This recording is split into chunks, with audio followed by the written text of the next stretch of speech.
Weather update po tayo ngayong long weekend. Makakapanayam natin si Pag-asa Weather Specialist Benison Estareja. Magandang umaga at welcome po sa Balitang Hali. Apo, nasaan na po yung eksaktong lokasyon ng binabantaang low pressure area sa loob ng PAR?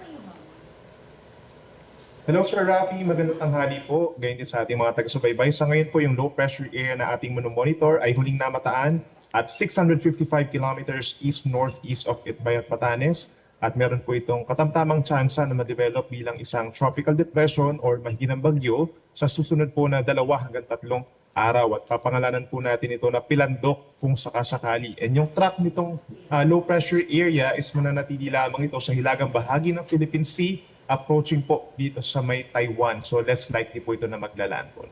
So ngayong weekend talagang uulanin pa rin po ang malaking bahagi ng at least na Northern Luzon? Yes, ang Luzon po ang pinaka-maapektuhan po nitong hanging habagat or southwest monsoon na posibleng nga mas lumakas pa pagsapit po ng Sabado hanggang Lunes. At pinakang uulanin itong mga nasa western sections pa rin. Kabilang na po dyan ng Ilocos Region, Cordillera Region, halos buong Central Luzon, Metro Manila, Calabarzon, and Mindoro provinces. Gaano kadaming ulan po ang dala nitong hanging habagat?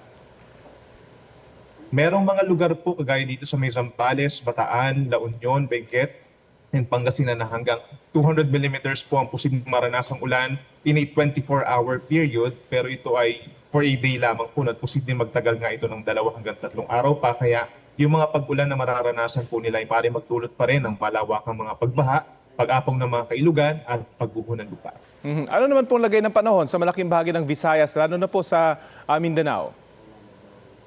For Visayas, affected din po ng habagat, lalo na itong western section. So yung Western Visayas and Negros Island region, may aasahan po ng mga light to moderate rains at times heavy rains over the province of Antique. Habang dito naman po sa Mindanao, magpapatuloy pa rin po yung maaraw na panahon in general hanggang sa matapos pong long weekend. Kaya ibig sabihin yan, magiging mainit din po at maalinsangan, lalo na from 10 a.m. to 4 p.m. in many cities at yung mga nasa tabing dagat po ng mga lugar at isolated na ulan lamang po ang posible. May ibang sama pa po ba ng panahon kayo yung monitor?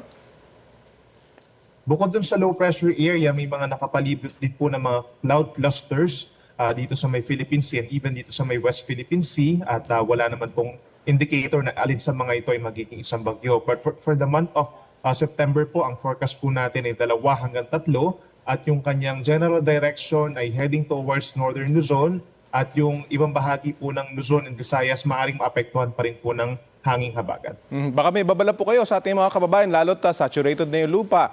At ito pa, paparating na naman itong malalakas na ulan. Sa inyo pong pagkakataon? Yes po, sa ating mga kababayan dito sa Luzon, lalo na dito sa may northern and central portions, yung mga nagbabalak po na magbakasyon during this long weekend, hindi po magiging ideal yung ating panahon at we're seeing na magkakaroon nga ng pabugso-bugsong malakas na ulan at hangin, so mataas ang tsansa ng mga pagbaha dun sa mga low-lying areas natin dito sa may Central Luzon, yung mga mountainous areas dito sa may Cordillera regions, mataas po ang tsansa na saturated na nga yung lupa dahil sa mga previous na mga rainfall, kaya tumataas po yung tsansa ng mga landslides natin at yung mga nasa tabing ilog naman po, we are still giving them warnings regarding po sa pag-aapaw ng mga kailugan doon. So baka staycation na lang muna. Maraming salamat po sa oras na binahagi nyo sa Balitang Hali.